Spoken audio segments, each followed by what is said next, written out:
Bien, muy buenos días a todos y a todas nuevamente.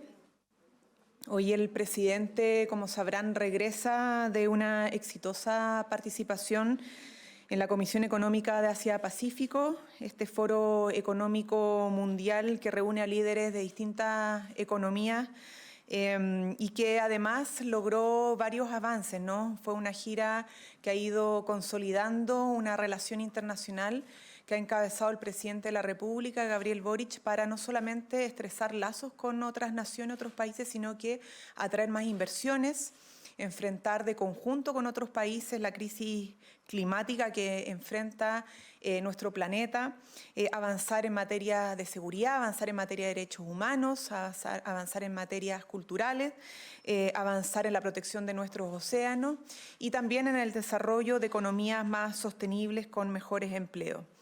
Queremos destacar dos avances. Uno, bueno, la reunión que se tuvo con el primer ministro de Canadá, así también con el presidente de Corea del Sur, para fortalecer las relaciones bilaterales y establecer objetivos comunes en el desarrollo de nuestras naciones.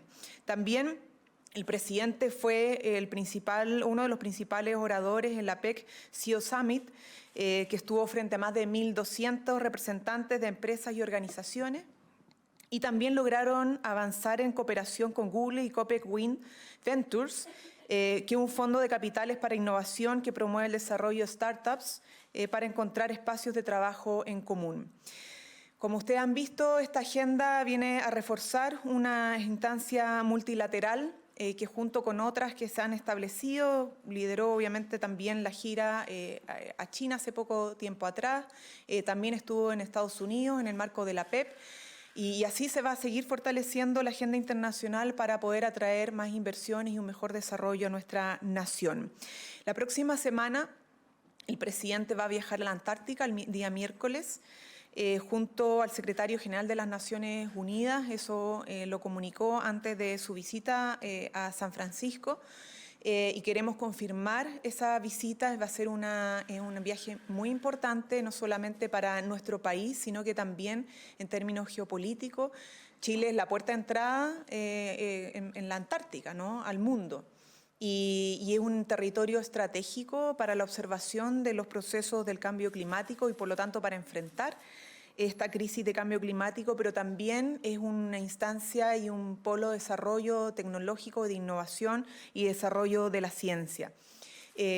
La visita del secretario general de las Naciones Unidas en el marco de la protección y promoción de derechos fundamentales a nivel global es clave, ¿no? Porque desde la Antártica también queremos promover los derechos ambientales y el desarrollo de todas nuestras naciones para un mejor vivir. Esta semana tuvimos también avances importantes en materia del Plan Nacional para enfrentar los incendios forestales. Ustedes saben que nuestro presidente Gabriel Boric en septiembre anunció un aumento considerable de recursos para este ámbito. Ya tenemos iniciada la campaña, nos tratamos de adelantar lo máximo posible la campaña preventiva. Estamos aumentando la cantidad de kilómetros de cortafuegos de manera considerable. Solo para tener en consideración, ¿cierto? La temporada anterior se ejecutaron 3.199 kilómetros de cortafuegos y esta temporada vamos a realizar 3.361 kilómetros de cortafuegos. Estamos hablando de 162,1 kilómetros más que el año pasado. Y las regiones que más cortafuegos van a tener está en la región del Biobío con 662,4 kilómetros de cortafuegos, la región metropolitana con 410,2 kilómetros, Valparaíso con 401,6 kilómetros, la región de O'Higgins con 391,3 kilómetros de cortafuegos en la región de O'Higgins, y la región del Maule con 390 kilómetros. Esto es fundamental porque nos permite, evidentemente, ante fenómenos de incendio, impedir que se puedan desplazar a otras zonas, pero también esto está en el marco, como lo decía, de un plan nacional de mitigación, prevención y combate a los incendios forestales que implica más brigadistas, que implica más y mejor tecnología para prevenir incendios, también para combatirlos y también más recursos para poder arrendar aeronaves en el combate de los incendios. La ley de presupuesto hoy día ha sido en gran parte aprobada, quedan todavía partidas presupuestarias en la Cámara de Diputados y luego pasa al Senado, pero estos recursos que se han puesto a disposición también se complementan con recursos que están en la ley de presupuesto y por eso es muy importante para nuestro gobierno que esos recursos se aprueben, porque así vamos a poder enfrentar no solamente el periodo de incendio que viene en el verano, sino que también otras áreas que son fundamentales para nuestro país, para que el trabajo tanto del Estado, del Gobierno, como en conjunto con los privados podamos cumplir con necesidades que son fundamentales. Hoy día además se va a inaugurar, y está a punto de partir, ¿cierto?, una pauta de la ministra del Interior, Carolina Toá, se va a inaugurar un puesto de observación fronteriza en Colchane. Y esto tiene que ver con varios puntos de observación, ¿cierto?, que están representan en la región de Arica, Parinacota, Tarapacá y Antofagasta, porque van a reforzar la política de control fronterizo. Ustedes saben que tenemos aquí un gran desafío, ha sido parte del debate nacional, el cómo enfrentamos la migración irregular, la migración ilegal, que básicamente también nos tiene no solo en una situación de conflictividad social en la zona norte, sino que también está asociado lamentablemente al tipo de delitos violentos que estamos viviendo como país. Y eso ha implicado un refuerzo en las fronteras, con el proyecto de infraestructura crítica que nos ha permitido tener presencia de las Fuerzas Armadas en los controles fronterizos, pero también ha implicado inversión en infraestructura. O sea, tenemos tecnología e infraestructura que mejorar y renovar, y lo hemos asumido como gobierno como corresponde para mejorar ese control, y hoy día tenemos un punto muy importante porque se inaugura este puesto de observación fronteriza POF en la comuna de Colchane, como además lo han pedido en la comuna a propósito del fenómeno de la migración. Tenemos además, como les decía, aumentos presupuestarios que son importantes para nuestro gobierno en esta materia. En seguridad también el presupuesto ha aumentado y esperamos que, así como se ha ido aprobando en la Cámara de Diputados y Diputadas, también en el Senado se pueda aprobar los recursos a disposición, porque para mejorar la fiscalización y el control en las fronteras, para fortalecer la labor de nuestras policías, carabineros y la PDI, como también para poder tener más infraestructura asociada a la seguridad, necesitamos que la ley de presupuesto se apruebe y también necesitamos que el pacto fiscal, que considera mayor recaudación para seguridad, para cuidado y otras áreas, también se pueda aprobar. Y esto lo digo para terminar porque el mismo ministro de Hacienda, Mario Marcel, ya les ha comunicado, ¿cierto?, que es posible que los elementos del pacto fiscal estén presentados la próxima semana. Y uno de los componentes fundamentales del pacto fiscal es financiar mayor seguridad. ¿Cómo? Con mayor recaudación, entre ellas el combate a la evasión y a la elusión tributaria. Eso implica fortalecer las capacidades del Servicio de Impuesto Interno, implica tener mejores controles y que no se produzcan situaciones donde lamentablemente quienes tienen que pagar impuestos no lo hacen. Preguntas. Ministra, buenos días. Preguntéle ayer, la vicepresidenta se reunió con Carabineros y también la PDI y les pidieron en esta reunión entregar propuestas respecto a la materia de seguridad. Dos preguntas. ¿Ya hicieron llegar sus puntos? Y también sobre esto, si ya como gobierno tienen lineamientos sobre las propuestas o los anuncios que van a realizar una vez llegue el presidente Gabriel Boric. Y también en esta reunión que también lideró ayer la vicepresidenta con diferentes autoridades de la cartera de Interior anteriores, se invitó a parte de exautoridades del expresidente Sebastián Piñera, y si es así, ¿qué les pareció que no llegara ninguno de ellos? A ver, mire, nuestro gobierno ha estado trabajando con todas las instituciones del Estado para poder enfrentar este fenómeno grave y preocupante que tenemos de seguridad en nuestro país. Y lo ha hecho justamente para construir una política de Estado. No solamente una política de un gobierno de turno, sino que una política de Estado, porque aquí lo que se requiere para enfrentar el crimen organizado es un Estado más fuerte y mejor coordinado. Por lo tanto, la Política Nacional contra el Crimen Organizado, que tiene un consejo, que además tiene un equipo que usted ya se anunció, ¿no?, que viene a permitir una mejor operatividad de las definiciones de este Consejo de Política contra el Crimen, de la Política Nacional contra el Crimen Organizado, Todos esos son elementos que apuntan justamente a tener una mejor política de Estado. Y las propuestas políticas que vengan de partidos, de bancadas, siempre van a ser estudiadas y analizadas en el marco de fortalecer esta política de Estado. Y también las propuestas que vengan de exfuncionarios de gobiernos anteriores, independientemente del color político. Eso lo ha establecido nuestro Ministerio del Interior, lo ha liderado también en distintas oportunidades nuestra ministra actual, vicepresidenta, o el mismo subsecretario del Interior. Yo no voy a entrar en polémica si es que vino alguien, no vino alguien, porque no es nuestra preocupación central. Nuestra preocupación central es construir con quienes quieran construir esta política de Estado para enfrentar el crimen organizado. Las propuestas que se le van a entregar al presidente, evidentemente yo no las puedo anunciar en este momento. El presidente está ya a puertas de regresar a Chile y eso será liderado obviamente por el Ministerio del Interior, que ha estado trabajando exhaustivamente en esto.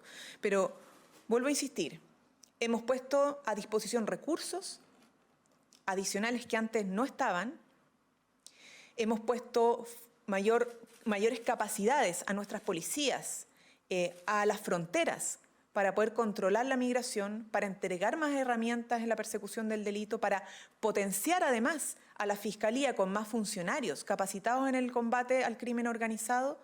Y por lo tanto lo que necesitamos no son solamente críticas, que siempre son bienvenidas, sino que también propuestas para fortalecer al Estado en estas capacidades.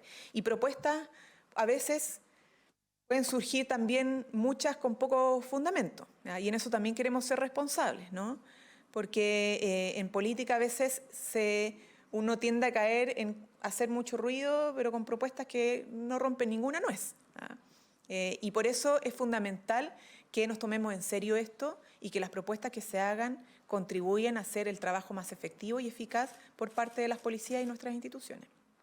Ministra, muy buenos días. María Paz, de CNN. Quería preguntarle, precisamente usted hablaba de las críticas que han surgido y claro, acá la oposición plantea que el gobierno no ha cumplido con las expulsiones que estaban en carpeta. De hecho, condicionan y dicen, RN dice 12.000 de aquí a fin de año, o hay una acusación constitucional contra la ministra Toá. Hay críticas también respecto de un actuar errático que plantean. Otros además sumaban de plano la pedida de una renuncia en el cargo de la ministra. ¿Es viable las 12.000 expulsiones de aquí a fin de año? ¿Podrían lograrlo? Y además, ¿cómo ven las críticas directamente a la ministra Toá? Sí, miren, lo que pasa es que en esto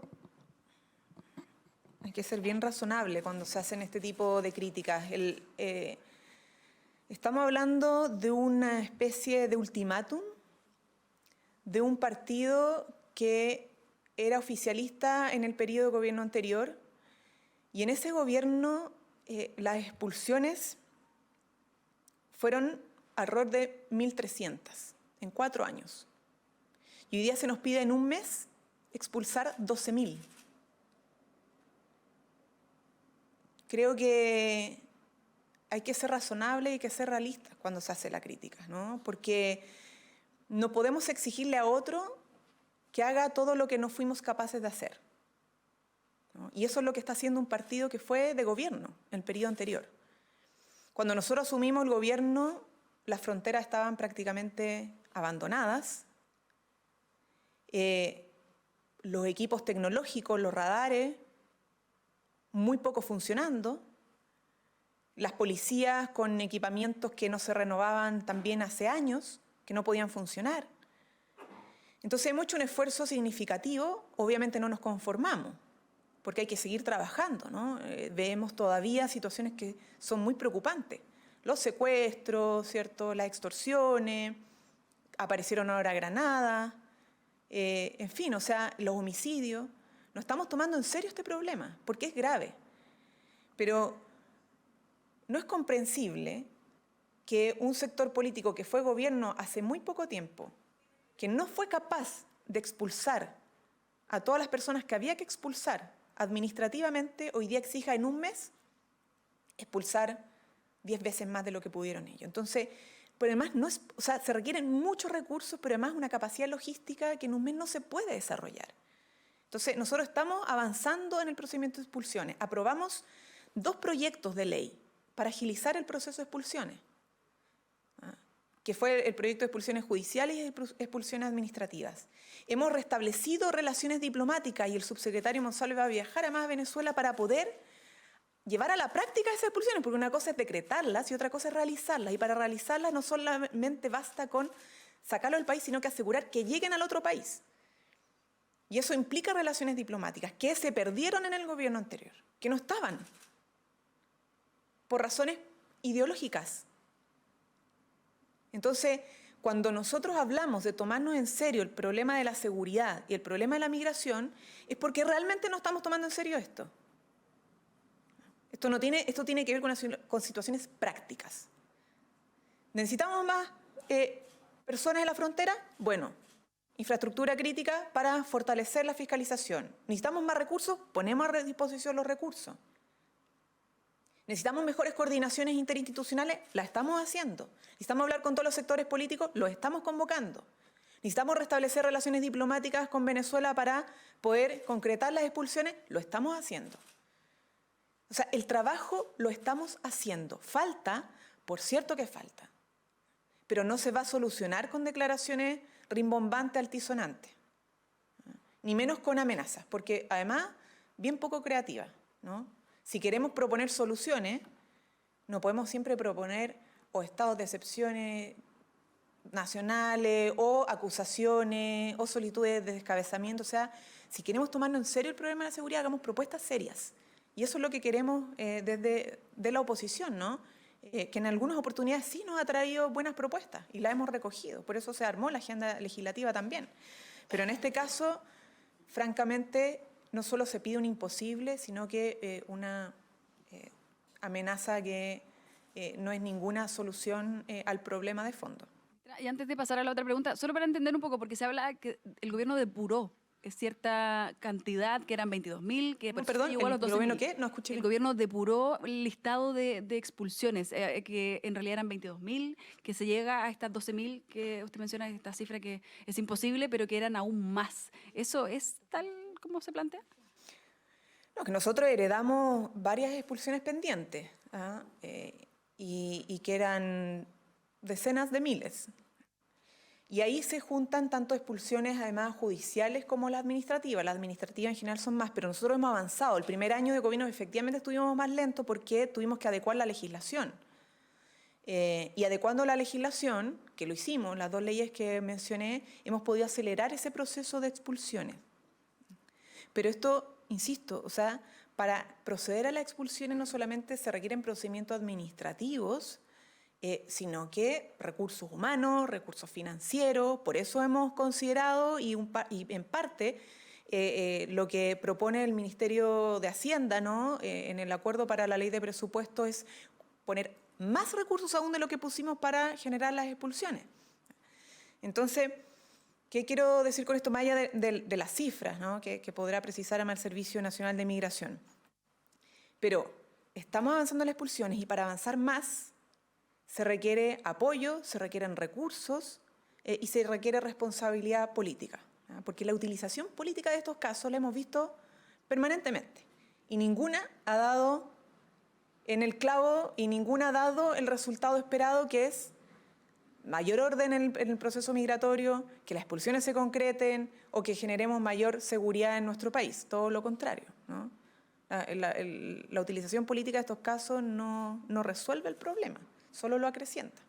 Ministra, y en otro tema, respecto de la detención, también de estos, de parte de quienes estaban involucrados en el robo de los computadores en el Ministerio de Desarrollo Social, hay 2 detenidos que informó Carabineros. Al parecer uno de ellos era el conductor del vehículo, el otro el dueño de la casa donde se llevan las especies. El gobierno en algún momento anunció querella. ¿Hay algo en lo que se avance con esta detención? ¿Alguna diligencia paralela que pueda llevar también el gobierno? Y como ven, también esta detención después de tanto tiempo, que además generó también una ola de críticas importantes que terminó en la salida del exministro Giorgio Jackson. Bueno, esto es una noticia que se dio a conocer hace poco rato. Nosotros obviamente celebramos que la justicia avance, que se dé con los responsables, lo que hemos querido desde el primer momento que se produjo el robo de computadores en el Ministerio de Desarrollo Social, que se diera con los responsables, ¿no? Porque estas situaciones no las podemos permitir. Hay lamentablemente distintos robos que se han producido en distintas dependencias de gobierno, ministerio, subsecretaría o de Estado, y es algo que debemos poder frenar. ¿Y cómo lo frenamos? No solamente con mejor seguridad, sino que también con justicia, que estas cosas no queden en la impunidad, porque además tuvo consecuencias que políticamente son graves, ¿no? Y son complejas. Y en ese sentido nos parece muy bien y muy saludable que se haya dado con el paradero de otros implicados en ese robo y obviamente cualquier otro tipo de acción la daremos a conocer en coordinación con el Ministerio del Interior y con quien corresponda.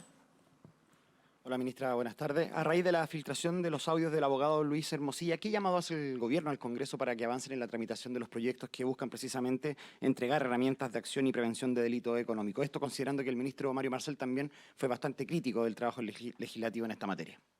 Sí, mire, dos cosas. Yo no voy a repetir lo que ya han dicho mis colegas de la suma gravedad que tiene esta especie de articulación para defraudar y para evadir probablemente el pago de impuestos, ¿no? Algo que determinará la justicia. Pero nosotros tenemos un avance y dos pendientes. Un avance es la ley de delitos económicos, que todos conocimos como la ley de delitos de cuello y corbata, que ya la promulgamos, que fue un trabajo bastante transversal del Congreso, pero tenemos dos pendientes. Uno, que es la ley de inteligencia financiera, que tiene urgencia hace meses por parte del Gobierno y no se ha puesto ni siquiera en tabla en la Comisión de Seguridad del Senado, y ahí el presidente de la Comisión, que ojalá nos ayude en esto, que lo ponga en tabla y que se respete la urgencia, ¿no? Que es lo mínimo que podemos esperar de parte del Parlamento en este caso, sobre todo un tema tan sensible como ha sido el caso Luis Hermosilla. Y en segundo lugar, otro pendiente que tenemos es el pacto fiscal, porque en el pacto fiscal nosotros tenemos una de las propuestas para mejorar la recaudación del Estado es hacer que el Estado, obviamente, sea más moderno, pero que recaude lo que tiene que recaudar respecto a aquellos que no están pagando impuestos y que deberían pagar impuestos. No estamos hablando ni siquiera de aumentar impuestos a los que más tienen. Ese elemento tiene que ver con que los que no están pagando, paguen. Y por lo tanto, todo lo que tenga que ver con enfrentar estas triquiñuelas para eludir el pago de impuestos sean enfrentadas y no sean más permitidas, ¿no? Y eso implica herramientas nuevas, ¿no? Entonces, por eso es tan importante no solo la ley de inteligencia financiera para mejorar los procesos investigativos respecto a la ruta del dinero, por ejemplo, sino que también el pacto fiscal tiene un elemento importante para enfrentar este tipo de situaciones. Ministra, consultarle por un video que se viralizó ayer fuera del metro de Quinta Normal que muestra un enfrentamiento entre jóvenes extranjeros y los guardias de seguridad del parque. Ellos sacan incluso una pistola y un cuchillo. Si tiene más antecedentes de este hecho, sabemos que el municipio de Santiago ya hizo la denuncia y también de las medidas en general del barrio Yungay, que se sabe que es un barrio que tiene que es un barrio bastante complicado y también por ser la residencia, el barrio de residencia del presidente.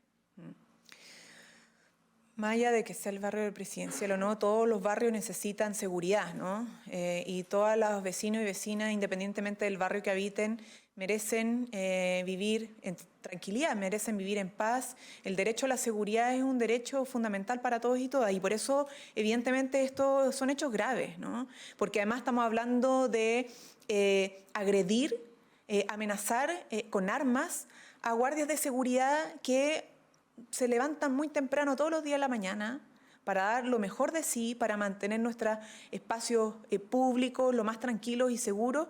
Y la verdad es que no corresponde, ¿no?, que se sientan amenazados, que se vean amenazados por parte de delincuentes, como nadie en nuestro país, pero particularmente de quienes desarrollan una labor de seguridad.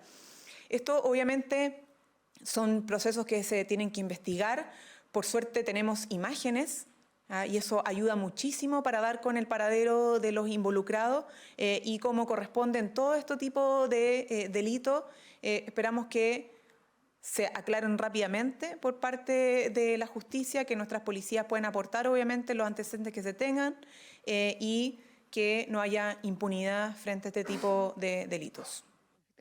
Hola, ministra. Quiero preguntarle de nuevo por la campaña informativa en torno al proceso constitucional. Ya han salido algunas voces críticas en torno a la campaña informativa, señalando que en el proceso anterior la campaña informativa comenzó cerca de un mes antes de que se hiciera entrega del texto y cuestionan por qué ahora es después de la entrega del texto al presidente. ¿Cuáles son los motivos para que se lleve esta diferencia en la campaña informativa? Bueno, nosotros con la campaña informativa estamos partiendo mucho antes en varios de los aspectos de esta campaña. Yo quiero recordar, ¿no? En la instalación del kiosco estamos 27 días antes que el año pasado. La entrega de textos está empezando igual que el año pasado. El spot publicitario está empezando antes que la campaña anterior, ¿no?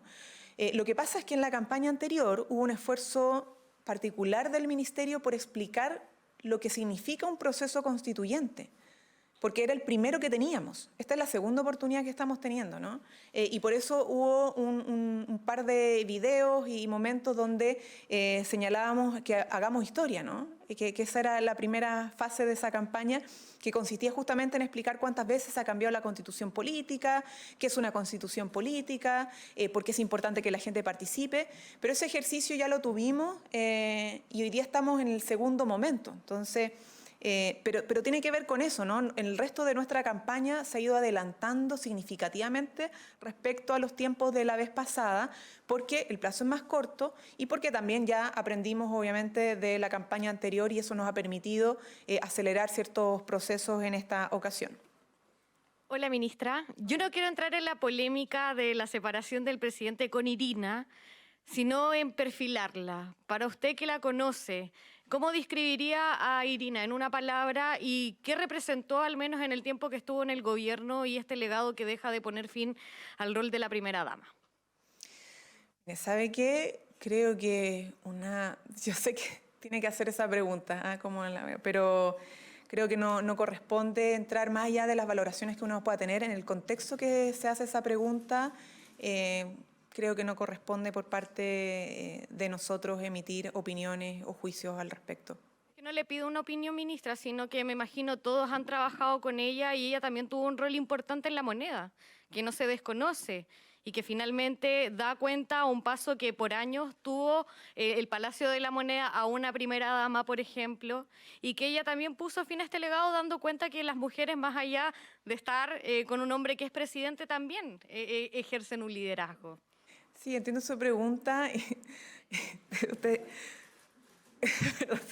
No, pero de verdad, yo entiendo la pregunta, pero ustedes saben que nosotros hicimos una valoración política en su momento respecto a su rol, importantísimo, lo que se hizo respecto a la figura de la primera dama, y esa evaluación se hizo, emitimos opinión y juicio. Repetirla en este contexto creo que se puede dar para malinterpretaciones y la vida personal del presidente es la vida personal del presidente.